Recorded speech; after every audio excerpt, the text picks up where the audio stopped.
The group Stop Patriarchy, Sansara Taylor's been on our program a couple of times, has been very vocal using the phrase abortion on demand and without apology. Mm-hmm. Is that the right messaging? I mean, I get it, and it's a really radical way to go, and I think that in these kind of situations you need everyone on the most radical side to the more middle side of that. For me personally, I bristle at that. I mean, I immediately think of like, oh, there's some sort of vending machine and I can get an abortion on demand. I don't even know what that means. Like the drive-through Starbucks, it's revolutionary. Yeah, there's like a little bit of that going on. And I get it. It's in your face because these people are also in your face. And I get those movements. I don't know how you get the people in the middle in this country who really want to protect these rights. People who aren't actively politically active people. I don't think you can turn those people on and get them as part of the conversation, which I think is really probably the most important thing with this issue. Well, it's also, you don't need to be, people have to understand that there's a difference between being personally pro-life and politically pro-life. Yes. The groups like Catholics for Choice are typically an older membership, but they've been around since Catholic hospitals were putting women back together, mm-hmm. pre-Roe. Mm-hmm. I mean, the abortion rate doesn't go down when you make it illegal, just right. Women just die. Right. So they have a pragmatic view on it, whereas they understand that legal and accessible and safe is better than people dying.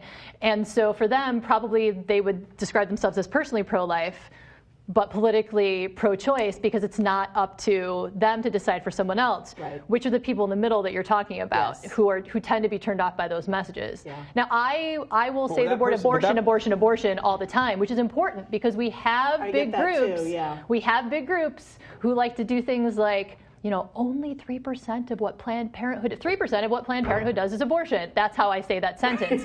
Like, I don't apologize when I talk about it, right. because it should be a part of basic health care. Imagine, I know the world doesn't work this way, but imagine that we get to a place where this isn't an issue that we have to struggle about, talk about. What's the headline that day in the pick the publication of your choice and the picture that goes along with it?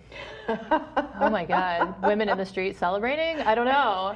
Yeah, I mean, you know what? For me as a woman, if that